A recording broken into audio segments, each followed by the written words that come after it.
Hi, everybody. Lately, there have been a lot of downloads of my workbook, the Life Well Supported Cheat Codes. From Your Support Your Way.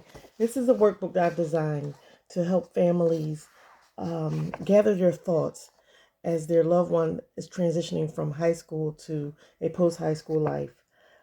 This is not the end all, but it is just a great start, a great way of figuring out what you want to do when they graduate, So, anyway, I thought I'd go through it real quick to make sure everybody's up to speed on how to use this the best way, or, one way of how to use this workbook. So, this is the cover, which I've redesigned because red ink is expensive. I've designed it to be white. So if you download it, this red background is now white. And you know what? And when you go to print it, you can check your settings and make it black and white. The color is not making the book better anyway, shape or form. So the first page is let's figure this out together. That's our slogan here at Your Support Your Way. This is a collaborative effort. Your family members, the individual, the person who you're planning with and for, because they should have as much say as possible in their own planning of their life. Your extended community, your other relatives. This is a collaborative effort to make sure that the individual's needs are heard or met, and how they fit in the needs of a family. So that's what this page speaks about. Let's figure this out together, because trying to navigate supports and services for adults with intellectual disabilities is tricky. It's not like when they were in school, when they were entitled to certain things. Now they have graduated, and the entitlement now moves to eligibility. What are they eligible for? What types of services are even available to them? So it's all about eligibility and availability. Where when they were in school, it was an entitlement. So it's not easy to navigate by yourself. And so we're going to figure this out together. You have questions, I have questions, and we'll figure out who has the answers. That's what this page is, just to encourage you to make this a collaborative process. Now, the first page after that, it's called What's Important. Oftentimes, I find when you talk to families and you talk to individuals and you say, well, what do you want to do? What do you want to be? Where do you see your future? And I will even say that with my young people, I have a son and a daughter, late teens, early 20s, and sometimes they don't quite know what they want. But I tell you one thing, they know what they don't want. They don't want to they don't want to not be able to drive. They don't want not to be able to still see their friends. They want, so a lot of times you might have to start with what they don't want.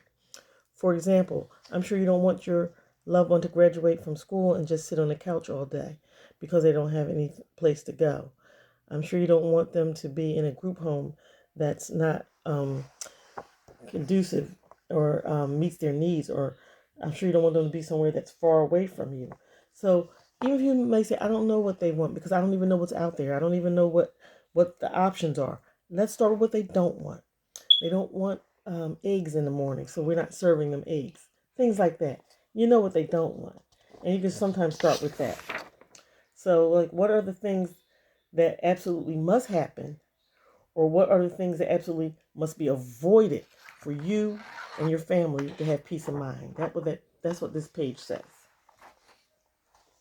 And the next thing, again, we're still talking about what's important, and this one is really an opportunity to sit back and reflect on your loved one's journey from when they were young and they got that first diagnosis to them graduating from high school. What makes you grateful? It's a time to access what is great about them. Why are you grateful that you're able to be a parent to them? That's what this page does. It helps you to remember everything that's wonderful about them. At the end of the day, each day, think of and list 3 things that you feel thankful for and appreciate about your loved one. That's so important. You have to remember to see the strengths because you're getting ready to embark on a journey that's always about what they need. So you're going to have to talk about things that they're not great at, they're not doing, um, what their peers are doing. So this helps you to remember all the things that they are great at because it's a tricky balance, right? You need the services and supports, so they have to have some needs. But they're more than their needs, right? So that's what that page is. It helps you remember that they're more than their needs.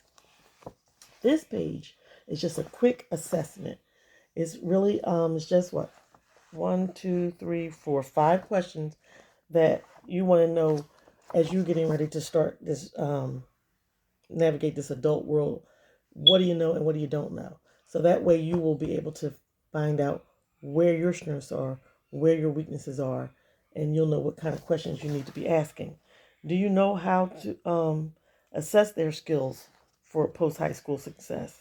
That means, were you participating? Were you going to the IEP meetings?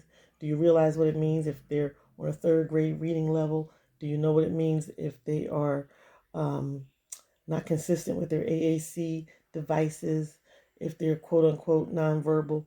Do you know how to take what their skills are and say, well, yes, they have these skills or these deficits, but they're still going to have a successful high school life? That's what that first question is asking you. Do you know how to access the post high school services? That's your adult services. They should have been coming to your transition meetings when they were in high school. Um, Here in Pennsylvania, we have the Office of Vocational Rehab, OVR, and they send out a representative to the students when they are in high school. So they should have been attending. Employment options for people with disabilities. In a lot of states, um, for example, Pennsylvania is an employment first state, meaning that that's the first um, thing they're going to go to once they graduate. They have to prove that they cannot work consistently, no matter who they are. Pennsylvania is committed to making sure everyone has an opportunity for employment. Privacy issues. Once they turn 18, they have they no longer you have no longer access to their medical records and their finances. So you want to make sure you understand exactly what that means and how you're going to handle that. And another one is how to access government benefits, which kind of goes along with that. Do you know who to call? Do you know Office of Long-Term Living versus Office of Developmental Programs, which is a better fit for your family? This helps you say, oh, I don't know too much about that. Or, I got that. Checklist. This is the famous checklist from Checklist Monday. If you've been following me and following me on Mondays, I've gone through all these different, I hate to call them tasks, but that's pretty much what they are. Just to make sure that graduation is going as smoothly as possible. So we started with gathering paperwork. That is my number one thing. I'm a proponent of paperwork organization. And we're going to go all the way down to the complete other task. I'll catch all. We haven't gotten there yet. So we're going through each one. I've broken it down. So you can check out my social media pages, my Facebook, Instagram. It might be some on some TikTok. It might be some on some YouTube. But there's somewhere around I've broken down all these tasks that you should do to have a successful graduation. Checklist Monday checklist. Okay, this is another quick assessment. When you go and meet with your support coordinator or your OVR person, or case manager, or your social worker, whatever they call wherever you state, they're going to ask you, well, okay, what are some of the things that they can do? What's some of the things they're going to need support with? So this is something that you might just want to ask. You might have asked yourself this when they're 10, but now they're 21 or 18. And you just want to make sure you're up to date of what they can do independently. So I have on here like cook, tend to hygiene matters, managing a budget, follow laws, make safe decisions, follow regulations, follow a schedule, advocate for self, and problem solve. All of these executive functioning activities that some of our young people have, or some of our young people need a little more support. You want to know for your own self what they are. So this is something you can take your time and answer. Now, my next favorite page is stay in touch. You know, a lot of times because, you may not, I know for me, you're always up to the school when they're little ones, right? Like the mother-daughter, little Mother's Day teas that they have when they're in the little plays that the kiddies have when for the little Easter plays and little Christmas plays. But once they're time in high school, you're not going up there so much during the day. You don't really know their friends. You don't really, the play dates are pretty much over. And so, but trust me, they still do have friends. They still do, are still in clubs and committees and things such as that. So you want to help them maintain those friendships once they leave out of school. So just start dropping names and email addresses, QR codes. Get your kid, maybe you can QR code your kid's email address. If you meet a mom or dad or another parent, guardian that you click with, make sure you have their name and email address, especially if they're the same age. Maybe you guys can figure out if you two guys, if your friends can go together, things like that. Keep in touch with some school personnel. Tell you, parents, I still work with kids that graduated years ago. Um, you know your kids, and guess who else knows their kids? The school knows their kids, your kids. So keep in touch with them. If you need a quick babysitter, they're great to call. They're a great resource. Organizations and that you run into during the IP meetings, make sure you have their name and number, like Special Olympics, Actors Without Boundaries, all those great organizations, ARC, get those names and numbers and email address. Keep them on here because you might find out somebody you met all the way in sixth grade. Now you need to hook up with them again. It's so important. Monthly budget. This is, when it comes to applying for benefits, they're going to want to know whether or not, like I said in the beginning of this, it's eligibility now. It's not entitlement. So they're going to base how much money they will give them on, how much money they need. Also, if you are self-directing your services, you want to learn how to keep track of a monthly budget. So I've got all the little things you might write down. You have some miscellaneous things you can put in here, and you can use the monthly budget. This is a quick little resource list. Like I said, ARC here in the middle. It's one of my favorite resources. Other one's about housing, and the other one is just about there's the National Association of States, so you can figure out based on what state you live in what type of resources they have. Also, let me quick back to monthly budget. I want you to remember you're going to include things like SSI, SSDI, in case I didn't mention it before. And this last section, just notes that you want to jot down. You hear something, and let me write this down. Let me check this out. And we'll have that page here for that.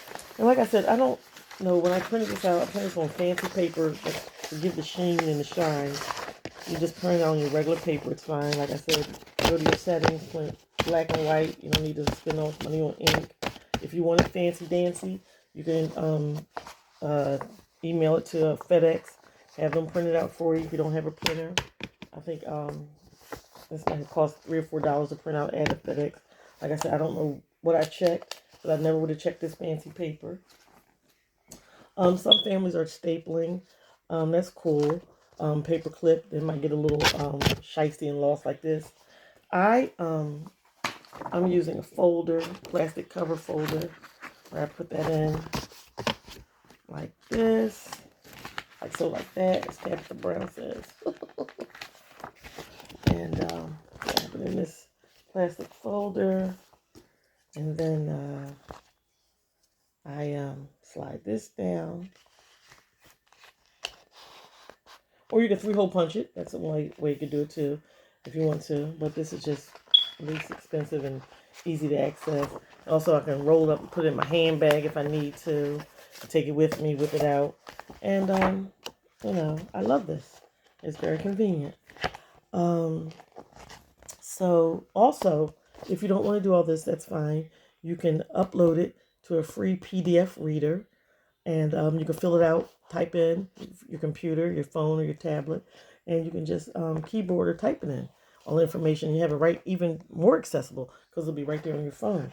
There are plenty of free Adobe readers. Just Google free Adobe readers. You don't have to use free PDF readers. Forgive me. I believe Adobe Acrobat costs money to fill it out. But if you have an account, you can use that. And like I said, there are many free PDF fillers because this will be a PDF form when you download it. So I will put the website down below, and I hope you find it useful. I hope it sparks conversation, and I hope you get to planning.